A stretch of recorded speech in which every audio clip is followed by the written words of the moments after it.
Alléluia. Romains, premier chapitre, et nous lisons verset 16. Romains, premier chapitre, verset 16.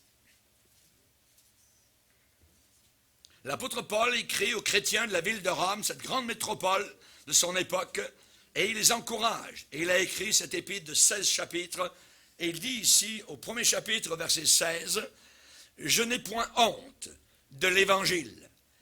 C'est une puissance de Dieu pour le salut, pour sauver le salut de quiconque croit, du juif premièrement, puis du grec, du non-juif, parce qu'en lui, dans l'évangile, est révélé, il y a une révélation dans l'évangile.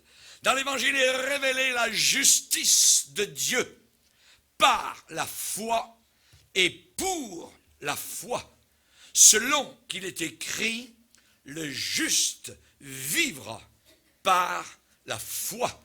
Amen. Père, nous voulons te bénir, nous voulons te glorifier, nous entrons librement devant toi par le sang précieux de ton Fils.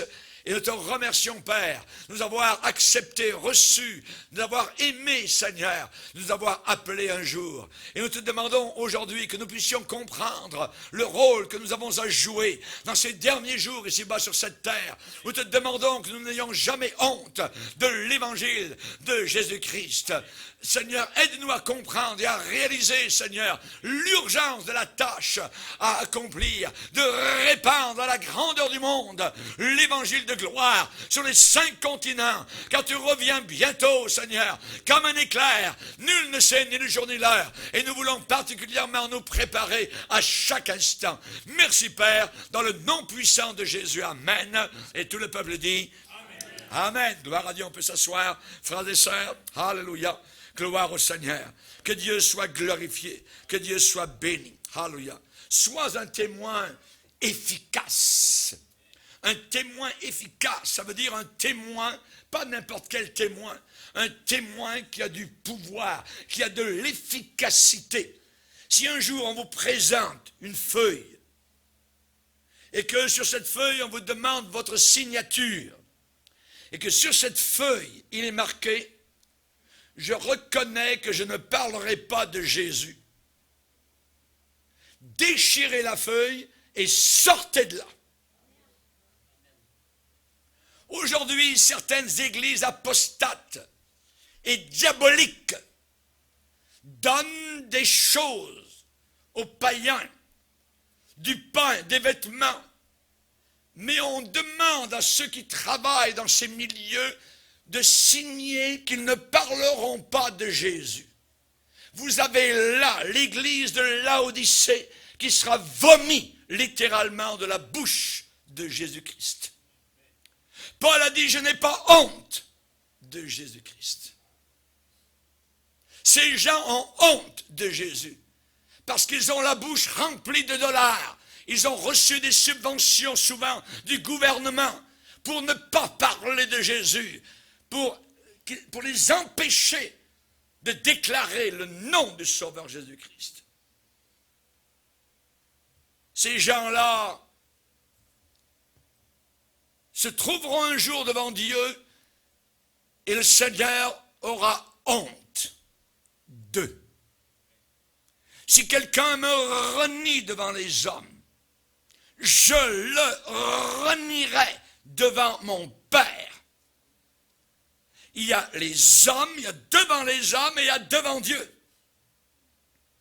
Devant les hommes, non, je ne veux pas parler de Jésus. Et devant Dieu, je voudrais qu'il parle de moi. Jésus a dit, si tu ne parles pas de moi, si tu as honte de moi devant les hommes, j'aurai honte de toi. Devant mon Père. Il y a une chose que les islamistes font très bien. Actuellement, les chrétiens d'Égypte bénissent le Seigneur pour l'État islamiste. C'est parce que l'État islamiste actuellement est en train de montrer vraiment ce qu'est véritablement l'islam. comme cela, les chrétiens se différencient totalement de l'islam. Ils montrent leur vrai jour, véritable jour.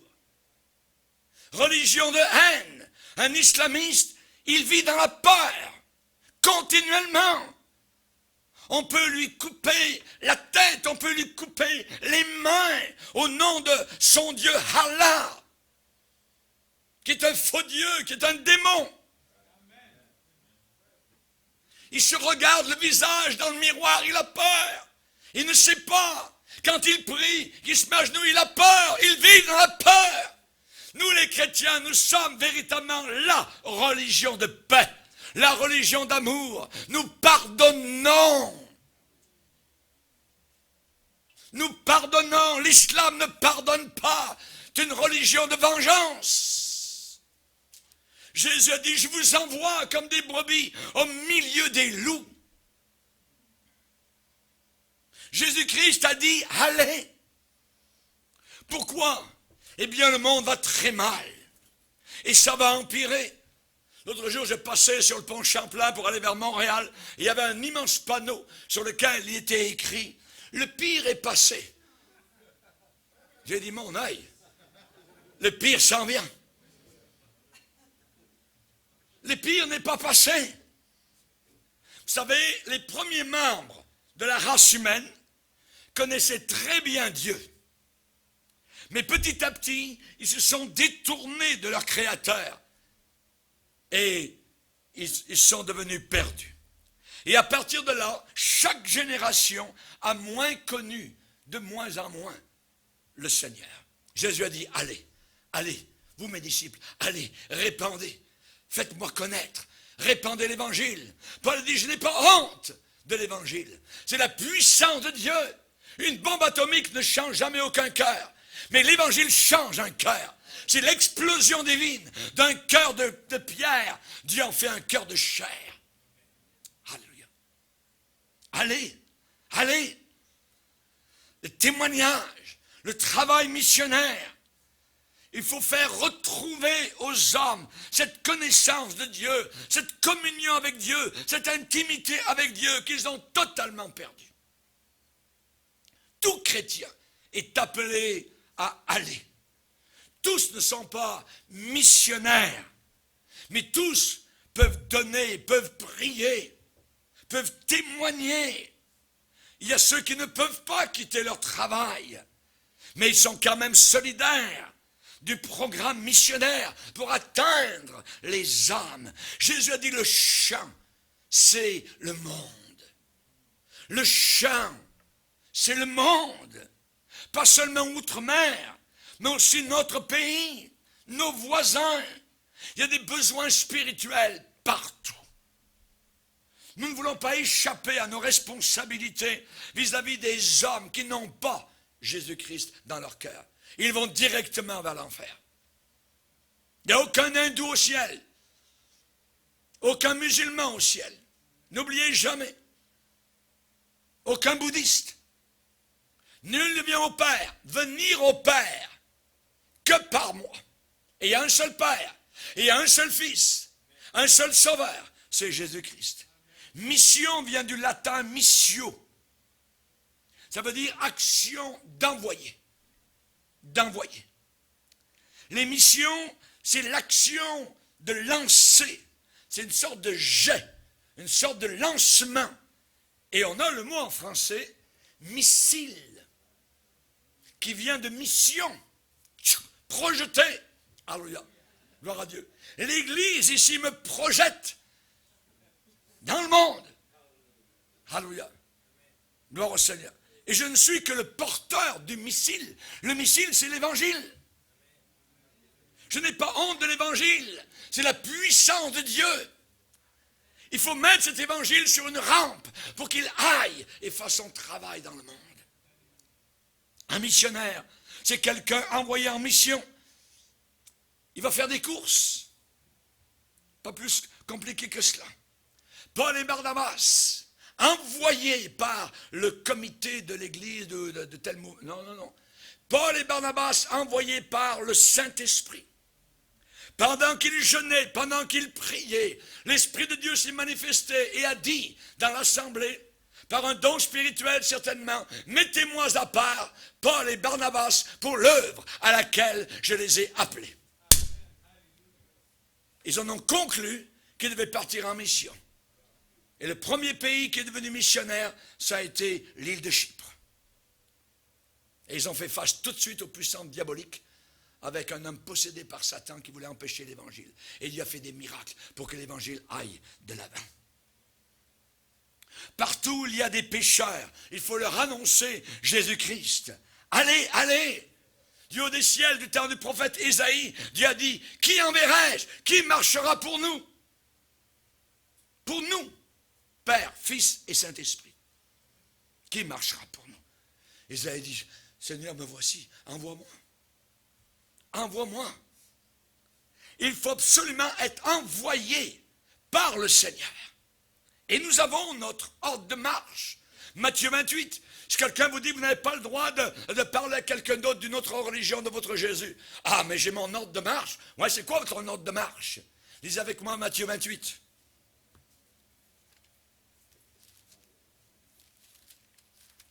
Matthieu 28.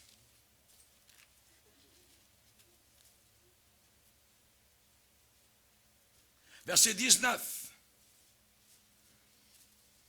L'ordre de marche du chrétien. Nous avons l'autorisation du Seigneur de parler de Jésus à quelqu'un d'une autre religion que la nôtre. Jésus a dit, allez, faites de toutes les nations,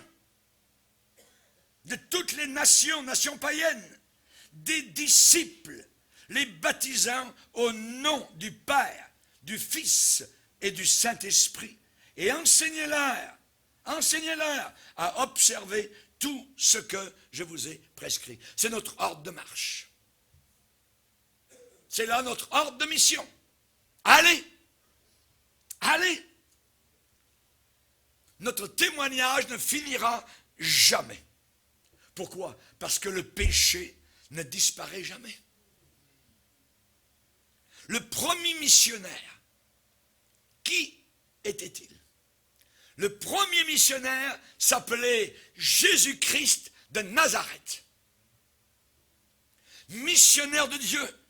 Il est venu en mission dans notre monde perdu.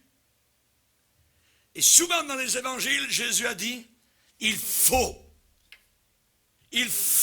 on sent cette pression, cette nécessité, il faut que je fasse, tandis qu'il est jour, les œuvres de celui qui m'a appelé, de celui qui m'a envoyé, de celui qui est avec moi. Quand Jésus a parlé à la Samaritaine, Jean commence son chapitre en disant, il fallait que Jésus passe par la Samarie. Ce n'est pas par hasard, non. Il fallait qu'il passe par là. Et il y a des occasions que Dieu donne dans ta vie où il faut que tu passes par là. Pourquoi? Parce qu'il veut que tu parles du Seigneur Jésus-Christ. Alléluia. Chaque jour de sa vie sur terre, Jésus ressentait l'urgence, la pression de sa mission. Il n'avait que so much de temps pour accomplir cette mission. Il fallait qu'il la fasse absolument. Et cette mission le poussait. Il y pensait jour et nuit. L'apôtre Paul avait la même pensée lorsqu'il dit « Connaissant donc la terreur de Dieu, la crainte de Dieu, nous cherchons à convaincre les hommes. » Nous cherchons à convaincre les hommes. Dans Romains 15, Paul a écrit en disant « Voilà le résultat de mon ministère. Depuis Jérusalem, le départ, depuis Jérusalem et tous les pays au voisinage et jusqu'en Illyrie, j'ai abondamment répandu l'évangile de Jésus-Christ. » Il faut que nous répandions abondamment, non pas avec parcimonie, non pas avec goutte à goutte, non. Vas-y, envoie, parle de Jésus. En saison ou hors saison, a dit l'apôtre Paul à Timothée. Parle-en. Satan a essayé de détourner Jésus de sa mission. Il l'a tenté dans le désert. Jésus a combattu, il a rejeté. Arrière de moi, Satan. Et Jésus a continué son odyssée vers la croix du calvaire. Rien ne pouvait l'arrêter, même pas Satan. Jésus a dit, le Fils de l'homme est venu chercher et sauver ceux qui étaient perdus. Perdus. Le pape nous dit que tous les païens sont sauvés. C'est un faux apôtre, un apôtre du diable, déguisé en apôtre de Christ. Le Fils de l'homme est venu chercher et sauver ceux qui avaient une religion, non. Ceux qui étaient sincères, non. Ceux qui étaient perdus. Avant que tu ne sois sauvé, tu es perdu. Il faut que tu viennes non pas à une religion, quelle qu'elle soit, il faut que tu viennes à Jésus-Christ, une personne. Rappelez-vous que Jésus a raconté 3 histoires. Et dans les 3 histoires, le mot perdu revient. La drachme, perdue. Une femme a cherché sa pièce en or qu'elle avait perdue. Elle avait préparée pour son mariage. Elle a balayé toute la maison, de haut en bas, du grenier à la cave, partout. Elle a cherché dessous là. Et elle l'a trouvée. Et elle est partout en disant, j'ai trouvé ma drachme qui était perdue. C'est nous. C'est nous. Nous étions perdus. Jésus nous a cherchés en haut, en bas. Il m'a cherché en haut de la terre, à Oslo, en Norvège. Et il m'a trouvé en bas, dans l'océan Pacifique Sud. Alléluia. Il m'a cherché et il m'a trouvé, que son nom soit glorifié. Il te cherche aussi aujourd'hui. Toi qui m'entends, si tu n'es pas encore sauvé. Jésus a raconté l'histoire de la brebis. Le berger avait tant de brebis. Il y en a une, il compte. Oh, il en manque une. Le berger laisse tout le reste et s'en va chercher cette brebis égarée. Cette brebis apostate. Cette brebis qui ne suit plus le Seigneur. Cette brebis qui a une patte cassée, qui a une oreille totalement, je dirais, fermée, un œil peut-être, qui ne voit plus. Et elle est où? Elle est dans une sorte de ravin. Elle ne bêle même plus, elle n'a plus de force. Elle est tombée dans le ravin, elle est à côté sur un buisson. Ça fait mal, mais elle est tellement sans force que elle ne dit plus rien. C'est le cas de beaucoup aujourd'hui. Le Seigneur recherche ces chrétiens qui sont allés dans une bergerie et ils ont été battus, bang, bang. Ils sont venus chercher de la nourriture. Ils sont venus chercher un poisson. On leur a donné un serpent.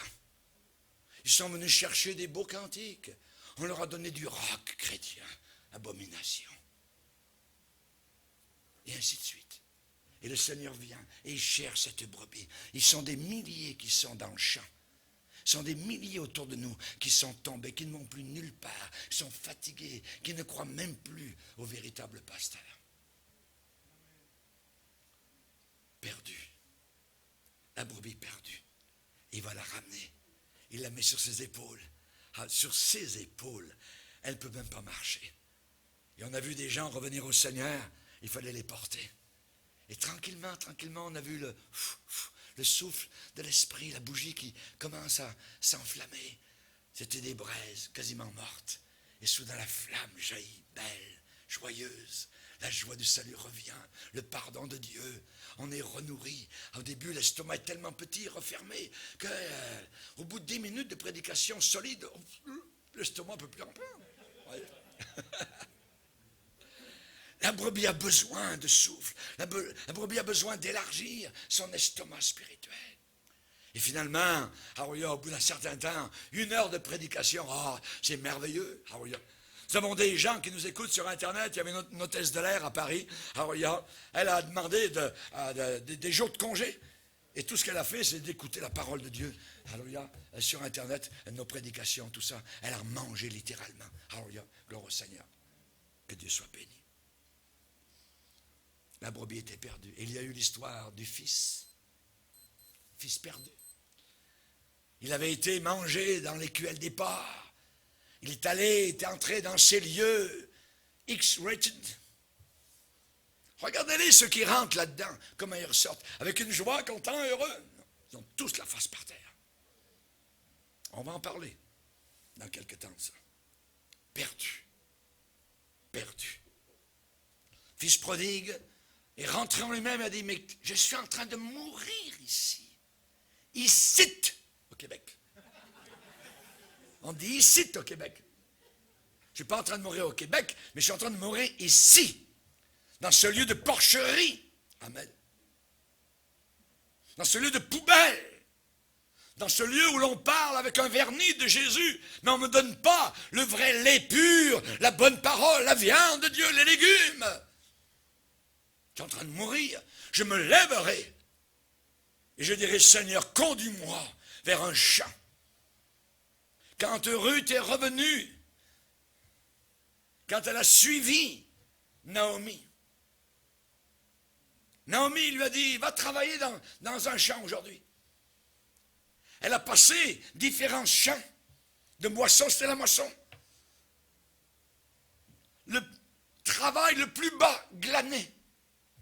Il y a des gens qui promettent mer et monde quand ils viennent au Seigneur. Moi, je vous promets des souffrances, je vous promets de la difficulté, je vous promets de l'opposition. C'est ce que l'Évangile promet. Souffre avec moi comme un bon soldat de Jésus-Christ. Et le fils prodigue a dit, je me lèverai, je vais sortir de là, j'irai vers mon père. Je connais le chemin. Je vais lui dire, mon père, j'ai péché. J'ai péché. Vous ne pouvez pas être sauvé tant que vous n'avez pas de dégoût pour votre péché. Je dis dégoût. Si vous continuez à caresser le péché, si vous continuez à dorloter l'idole qui est dans votre cœur, vous ne pouvez pas être sauvé. Nous sommes des iconoclastes. Nous abattons les idoles. Nous repoussons les idoles. Jean a dit, petits enfants, méfiez-vous des idoles. Rejetez tout ce qui est dans votre cœur à part du Seigneur et qui vous tient là dans le péché. Il faut avoir du dégoût. D-E, accent aigu, G-O-U-T. Accent circonflexe. Du dégoût, ça veut dire vous vomissez ça. Vous regardez ce que vous avez fait. Vous regardez comment vous avez agi. Vous regardez ce que vous avez dit. Et ainsi de suite. Et vous avez du dégoût pour vous-même. C'est à ce moment-là que le Seigneur peut commencer à agir. Et vous donner une libération totale, complète. Chers amis, les missionnaires qui prêchent en terre étrangère quittent leur maison, leur confort. Ils disent bien souvent adieu à leur terre natale. Mais Jésus a fait plus que cela. Il a quitté le ciel. Il a quitté son pays pour venir vers le nôtre, nous les païens. Les missionnaires vont souvent dans des pays où le climat n'est pas du tout agréable, où la nourriture n'est pas agréable, où les conditions de vie ne sont pas agréables. Jésus a quitté sa demeure céleste, où il n'y avait pas de péché, où il n'y avait pas de chagrin, où il n'y avait pas de maladie, pas d'impureté, pas de mort, pas de ténèbres. Et il est venu dans un monde dégradé, dégoûtant, où tout cela proliférait. Le péché, le chagrin, la maladie, les impuretés, la mort, les ténèbres. Il est venu vers nous. Je me rappelle, un champ missionnaire, nous sommes arrivés avec mon épouse. Dès qu'on est arrivé, on nous a dit, c'est là votre maison, tout ça là. Téléphone sonne. Oh, premier téléphone. Vous êtes mieux de retourner chez vous, on ne vous veut pas ici. Ça a été l'accueil. Ah. Jésus est venu en mission. On lui a dit, on ne te veut pas ici. La lumière est venue vers les ténèbres ne l'ont pas reçu. Il est venu chez les siens et les siens ne l'ont pas reçu. Mais à tous ceux qui l'ont reçu, il a donné le pouvoir de devenir enfant de Dieu.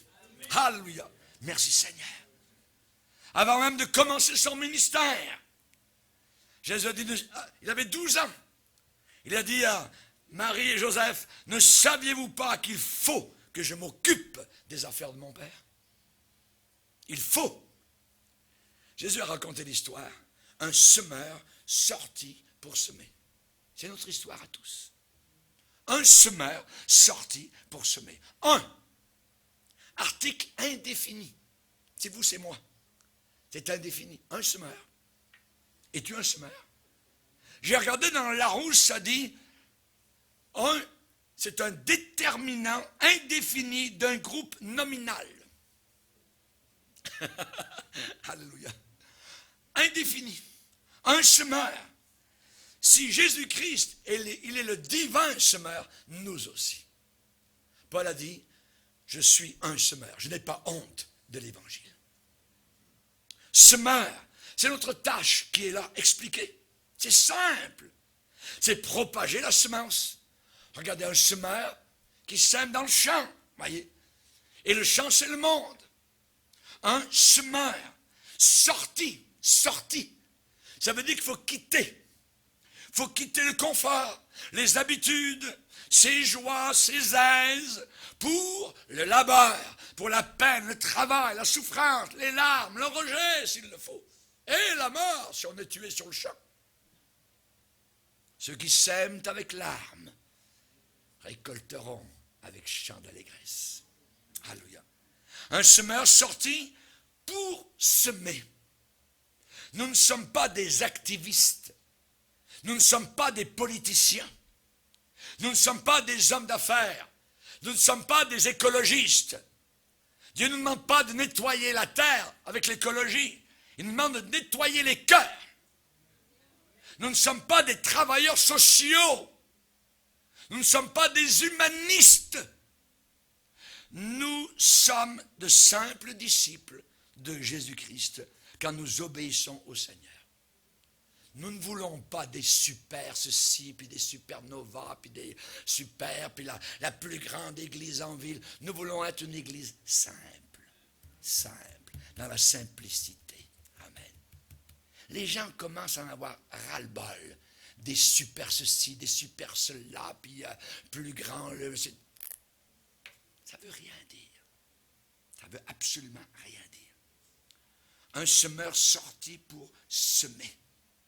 Allez, faites de toutes les nations des disciples. Il est sorti pour semer sa semence. Ça, c'est un pronom possessif. Paul a pu dire mon évangile. Il n'a pas dit simplement l'évangile. À Timothée, il a dit mon évangile pour lequel je souffre. Ça veut dire que c'est une sorte spécifique d'évangile. Parce qu'à cette époque, il y avait toutes sortes d'évangiles.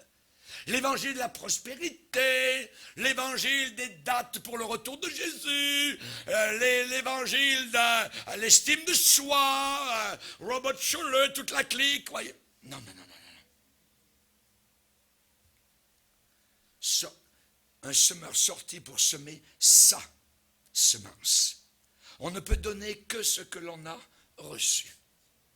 Et notre semence, c'est l'évangile, le bon évangile, l'évangile de la croix. Nous nous glorifions dans la croix, dans une vie crucifiée. Nous n'avons pas de progrès à faire avec 8 étapes, avec comme les ha-ha, ainsi de suite, ha-ha-ha, voyez, qui sont supposément libérés de l'alcool, puis ensuite retournent. Non. Le Seigneur casse les chaînes, pulvérise les chaînons, puissamment. L'évangile, c'est la puissance de Dieu pour délivrer, pour sauver. C'est bien plus simple qu'on veut nous le faire croire. Mon évangile. Un semeur sorti pour semer sa semence. La semence, c'est la parole de Dieu. La parole de Dieu. Cette église a été bâtie depuis 17 ans sur la parole de Dieu. Et je vais continuer à la bâtir sur la parole de Dieu. Pas sur le théâtre, pas sur les programmes. C'est bâti sur la parole de Dieu, sur la prière. Nous nous attacherons à la parole de Dieu et à la prière. Et la barque avance. La première chose qu'a fait André, après sa rencontre avec Jésus, il est allé témoigner à son frère Pierre. Hé Pierre, on a trouvé. Qu'est-ce qu'on a trouvé? On a trouvé le Messie, le Sauveur. On l'a vu. T'as vu le Messie? Voyons donc. Pierre veut aller voir. Pierre le fougueux. Amen. C'est André qui l'a amené. Nous avons trouvé le Messie. Et il est dit que André le conduisit vers Jésus. Nous conduisons les gens vers Jésus. Vers Jésus. Un homme qui avait été guéri, délivré de puissance diabolique était en lui. Il était tout nu, ainsi de suite. On avait mis des chaînes, il se tenait dans les cimetières, il cassait tout. Jésus passe, le délivre. Habillé, dans son bon sens, il dit, Jésus, c'est merveilleux, je vais te suivre partout, tu vas aller. Non, non, non. Tu vas aller vers les tiens, tu vas aller dans ta famille, et tu vas leur dire comment le Seigneur a eu pitié de toi. Va témoigner. Va témoigner. Va vers les tiens. Dis-leur. Dis-leur. Ouais, mais pas fait de cours biblique. Laisse-leur. Dis-leur ce qui est arrivé dans ton cœur, dans ta vie. Tu n'as pas toutes les réponses. On ne demande pas d'avoir toutes les réponses à toutes leurs questions niaiseuses des païens. Non. L'apôtre Pierre devant le Sanhédrin religieux. Pierre, Jean, nous vous interdisons de parler au nom de Jésus. Ça suffit, cette nouvelle religion, tout ça, on n'en veut pas. Toutes les religions sont bonnes, ainsi de suite. Il suffit d'être sincère, vous pensez que vous vous mettez, vous êtes des orgueilleux, vous dites qu'il y a juste Jésus, qui est le sauveur. C'est qui d'abord ce Jésus, tout ça? Puis il a été cloué sur la croix, vous dites qu'il est vivant. Qu'est-ce que vous avez à répondre? Messieurs, nous ne pouvons pas ne pas parler de ce que nous avons vu et entendu. Impossible à mettre le bâillon sur notre bouche. Nous parlons. OK. On les met en prison. En prison, la nuit, les anges viennent ouvrir les portes. Et ils sont en train de prêcher l'Évangile. Et les anges disent, allez dire aux hommes la bonne nouvelle de la vie éternelle. Le matin, les gardes sont devant la prison. On ouvre, les claques, les autres. Où sont les apôtres, Pierre, Jean? Vous n'avez pas fait votre travail. Ils sont sortis durant la nuit. Non, non, messieurs, les anges avaient ouvert pour que l'Évangile aille de l'avant. Chers amis, Dieu va ouvrir une porte pour que tu parles. Que ce soit tes amis qui ont 12 ans, 13 ans, 20 ans, que ce soit un vieillard qui a 70 ans, 80 ans, il faut qu'ils entendent la parole de Dieu. Paul et sa mission, quand le Seigneur lui est apparu, Paul, tu lui serviras de témoin auprès de tous les hommes des choses que tu as vues et entendues. Tu lui serviras de témoin. Voilà ton ordre de marche. Et Paul écrit aux Romains, je n'ai pas honte de l'Évangile. Ah, je connais l'Évangile. Ça peut changer radicalement une vie. Radicalement. Du tout au tout. Paul a dit, nous cherchons à persuader les hommes, à convaincre les hommes. Devant les Athéniens, les grands messieurs, Paul a parlé de la résurrection. Dieu ordonne maintenant à tous les hommes et en tout lieu qu'ils doivent se repentir. Parce qu'il a fixé un jour où il jugera le monde par l'homme qu'il a désigné et ce dont il a donné à tous une preuve certaine en le ressuscitant des morts. Ressusciter des morts. Ah, ok, Paul, on t'écoutera une autre fois. Devant Félix, le gouverneur romain, Paul parle de Jésus-Christ. Il ne parle pas du succès, il ne parle pas de réussir, de improvement, à la progression personnelle, blablabla. Bla. Il ne parle pas de motivation à la Maxwell. Non! Jésus-Christ. Il parle du jugement à venir. Il parle de posséder son corps dans la sainteté. Voilà le message que Paul prêchait à un gouverneur. Agrippa, un autre. Paul, tu es un peu convaincant. Tu vas bientôt me convaincre. quasiment persuadé de devenir chrétien. Paul dit, je ne veux pas seulement te persuader, mais je veux que tu le deviennes totalement. Les Juifs dans les synagogues, Paul arrive à Rome, et il sait que l'évangile est premièrement pour les Juifs. Les Juifs sont tous perdus. Il n'y en a aucun qui va au ciel. Aucun. Il faut qu'ils viennent au Messie, à Jésus-Christ. Et Paul arrive à la synagogue, à Rome, et il leur parle. Un coup, pendant toute une journée, du matin au soir, il va leur parler. Il va leur expliquer, parce qu'ils connaissent les Juifs, les Écritures de l'Ancien Testament. Et il leur explique, selon l'Ancien Testament, la venue de Jésus, Ésaïe 53, et ainsi de suite. Et ils ne sont pas laissés persuader. Paul a dit, me lave les mains, je me tourne vers les goïms, vers les païens. Mais il parlait de Jésus. Les disciples ont été témoins des souffrances et de la mort de Jésus. Les disciples ont été témoins de la résurrection de Jésus-Christ. Ils devaient annoncer la bonne nouvelle en annonçant la repentance et le pardon des péchés dans le nom de Jésus. Jésus dérange. Jésus est une controverse. Siméon l'avait dit quand il a pris le bébé sur lui. Cet enfant sera un sujet de controverse. Comment témoigner? Comment se préparer? On témoigne par notre vie. Les gens nous regardent, ils ne lisent pas la Bible. C'est nous qui sommes la Bible. Amen. Et nous devons bien vivre. Les gens regardent au travers des pages de notre vie. Ayant une bonne conduite, dit l'apôtre Pierre. Vivre pur, propre. Vous pensez gagner votre famille au Seigneur et vous vivez en concubinage? Jamais de la vie. Très mauvais témoignage. Personne ne viendra au Seigneur. Les païens savent, ils connaissent l'Évangile plus que vous, les chrétiens. Ils savent ce qu'est le droit, ils savent ce qu'est le mal. Et si un chrétien fait le mal, le païen va lui dire, « Hé, t'es chrétien, t'es pas supposé faire ça, toi. Tu voles les outils de la compagnie. Oh, tu dis que t'es chrétien. Vivre pur, irréprochable, au milieu d'une génération perverse et pourrie, parmi laquelle vous brillez comme des flambeaux dans le monde, portant l'évangile de gloire. Nous vivons dans un monde pervers, il est pervers, il va être encore plus pervers. Nous vivons dans un monde méchant, incrédule. Les hommes de ce siècle, les femmes de ce siècle, les enfants de ce siècle doivent voir nos bonnes œuvres. Elles témoignent que nous sommes chrétiens. Ces œuvres doivent rendre gloire à Dieu. Jésus dit que votre lumière luise devant les hommes, afin qu'ils voient vos bonnes œuvres et qu'ils glorifient Dieu au jour où il les visitera.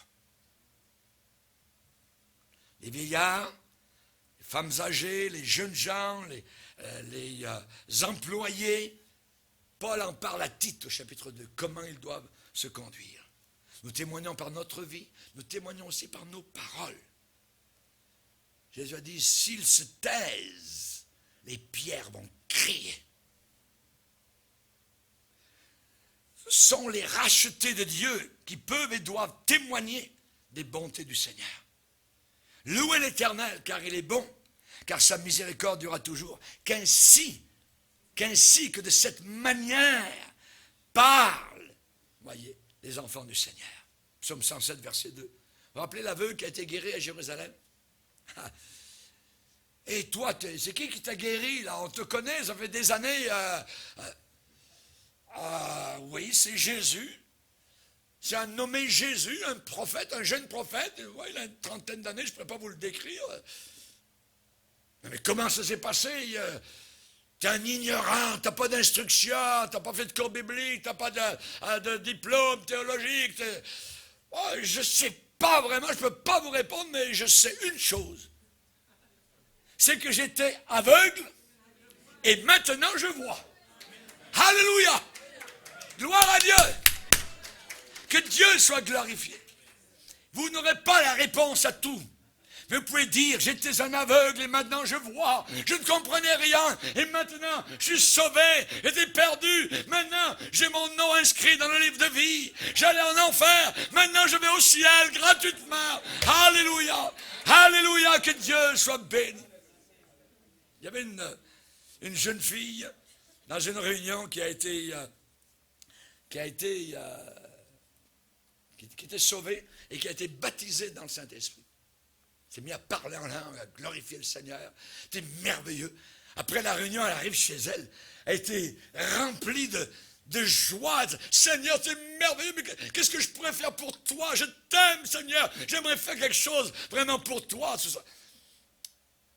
Et là, il y avait un bottin téléphonique. C'était en Belgique. Et des dizaines de milliers de noms. Et elle regarde au travers du bottin et elle tombe sur un numéro. Imaginez. Et elle fait le numéro de téléphone.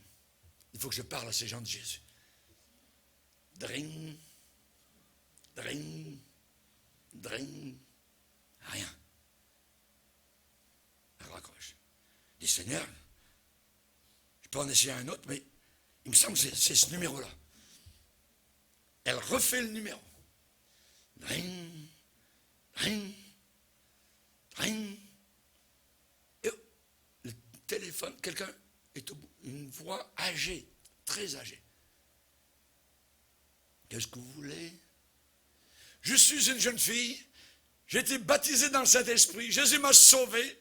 C'est merveilleux, je vais au ciel, je suis rempli de la joie du Seigneur. Et j'aimerais vous dire, nous avons des réunions durant toute la semaine dans mon église évangélique. Et j'aimerais que vous veniez entendre l'évangile, s'il vous plaît. On va voir. Le lendemain, la jeune fille est à son assemblée. Elle est là. Et qu'est-ce qu'elle ne voit pas arriver? Un vieux couple avec la canne qui arrive et qui s'assoit. Le prédicateur est là et il prêche l'évangile. À la fin, il fait un appel. Quels sont ceux qui veulent accepter, donner leur vie à Jésus-Christ, se repentir de leurs péchés? Et ces deux vieillards se lèvent et tranquillement viennent en avant pour faire la prière de repentance. Sauvés. La suite de l'histoire. La jeune fille a su que la première fois qu'elle avait téléphoné, les deux vieillards étaient dans leur maison, assis l'un en face de l'autre, avec un verre rempli d'eau et de poison. Et ils avaient décidé que cette journée-là serait leur dernière.